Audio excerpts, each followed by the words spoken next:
ছোটোবেলায় আজকের দিনে থাকতো টান টান উত্তেজনা।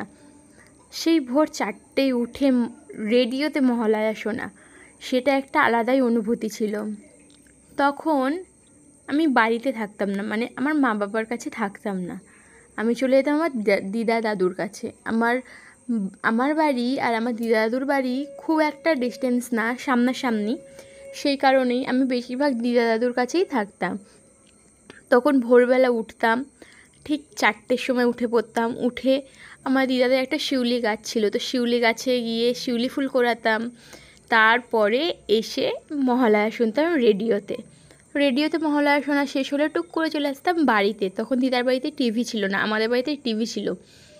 তাও আমি বলছি 2006, 7, 8 এরকম সালের কথা, মানে বহু বছর আগে। তখন বাড়িতে চলে আসতাম, এসে আবার টিভির মধ্যে মহালয়া দেখতাম। তখন এই টিভির মহালয়াগুলো খুব সুন্দর হতো, আর রেডিওতে শুনতেও খুবই ভালো লাগতো। কিন্তু এখন কয়েক বছর ধরে আমি মহালয়ার দিনে আর মহালয়া দেখি না। কেননা এখন মহালয়ার দিনে বেশি মহালয়া দেখানোর থেকে বেশি জিনিসই হয় নাচ গান। তো এখন আর ওই কষ্ট করে ভোরবেলা ঘুম থেকে উঠি না মহালয়া দেখার জন্য, ঘুমাই। আর আজকে তো হচ্ছে মহালয়া, আর আমি আজকে ঘুমিয়েছি 5:30টার সময়। সত্যি কথা, 5:30টার সময় ঘুমিয়েছি, পর কাজে গেল ভোরবেলা। তারপরে আমি ঘুমিয়েছি আর উঠলাম তখন 11:30 বাজে। 11:30টার সময় উঠে ঘরের বাসি কাজগুলো সেরে তারপরে যাব রান্না বসাতে। আর হ্যাঁ, আমি ইন্ট্রোটাই তো দিতে ভুলে গেছি। নমস্কার বন্ধুরা, আমার নাম সরস্বতী, আর তোমরা দেখছো আমার চ্যানেল সরস্বতী পাখিরা ব্লগস। তাহলে চলো ভিডিওটা কন্টিনিউ করো, আর অবশ্যই যদি ভিডিওটা ভালো লেগে থাকে একটা লাইক, কমেন্ট ও শেয়ার করে দিও, আর চ্যানেলটা সাবস্ক্রাইব করো, আর আমার পাশে থেকো। চলো, ঘরে বাসি কাজগুলো সারা হয়ে গেছে, এবারে যাই রান্নাঘরের দিকে একটু রান্না বসাতে। দেখা যাক কী রান্না করা যায় আজকে।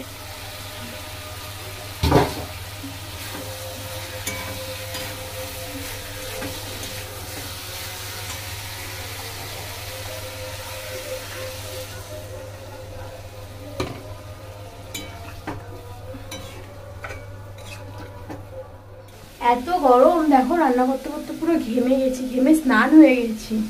জাস্ট পটলের তরকারিটা করলাম, আর এবারে করছি ডিমের তরকারিটা, ডিম কষাটা বানাচ্ছি। এবারে যত তাড়াতাড়ি পারবো রান্নাঘর থেকে বেরোনোর চেষ্টা করবো, নাহলে এখানেই হয়ে যাবে সব শেষ।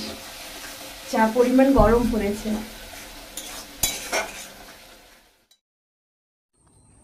খাওয়া দাওয়া করে বেরিয়েছিলাম একটুখানি পুজোর কেনাকাটা করতে। এখনও পর্যন্ত তো হয়নি পুজোর কেনাকাটা। তো আজকে বর বললো যাও পুজোর জন্য কিছু কিনে আনো। তো আজকে আমি একাই যাব, মানে বোন যাবে, মাসি যাবে, আর আমি যাব। আর বর হচ্ছে যাবে না, আমাকে একটু স্টেশন পর্যন্ত ছেড়ে দিয়ে আসছিলো। আমি বললাম একটুখানি স্টেশন পর্যন্ত আমাকে ছেড়ে দিয়ে আসো। আর অটো করে যেতে ভালো লাগছিলো না, সবে মাত্র খেয়ে উঠেছিলাম, তো তখনই খেলাম। তাই জন্য বললাম যে ছেড়ে দিয়ে আসো একটু। তাই জন্য ও যাচ্ছিলো আমাদেরকে ছেড়ে দিয়ে আসতে, মানে শুধু আমাকে ছেড়ে দিয়ে ও চলে আসবে বাবা বাড়িতে ওর কিনতে। তো কালকের ব্লগটা আমি আর শেষ করতে পারিনি, সেই জন্য আবার আজকে থেকে ব্লগটা শুরু করলাম। যেহেতু কালকে আমি ব্লগ দিতেও পারিনি, আসতে দেরি হয়েছে, রাত হয়েছে।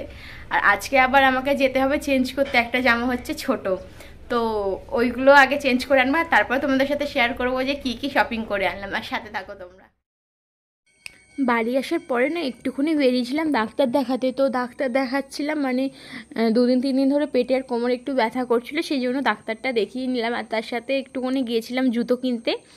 তো তোমরা যদি চাও আমি আমার সব কালেকশানগুলো, মানে পুজোতে কী কী কিনেছি সেগুলো তোমাদের সাথে শেয়ার করবো। আর তোমরা না বললেও আমি শেয়ার করবো ঠিক তোমাদের সাথে যখন সব কিছুই শেয়ার করছি, তাহলে এটাও অবশ্যই শেয়ার করব।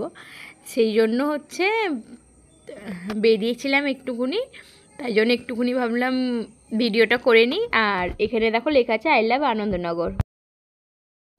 তো 2 দিন ধরে তো ভালো করে ব্লগিং করতে পারলাম না, এদিকে পুজোর কেনাকাটা করতে গেলাম, তারপরে এইদিকে হচ্ছে একটু শরীরটা খারাপ ছিল, তাই নিয়ে ডাক্তার দেখাতে গেলাম, যাতে পুজোর আগে শরীর খারাপ না হয়ে যায়, মানে শরীরটা যাতে ঠিক থাকে। সেই জন্য তো পুজোর সময় অনেক প্ল্যানিং আছে, সেই জন্য শরীরটাকে তো ঠিক রাখতেই হবে।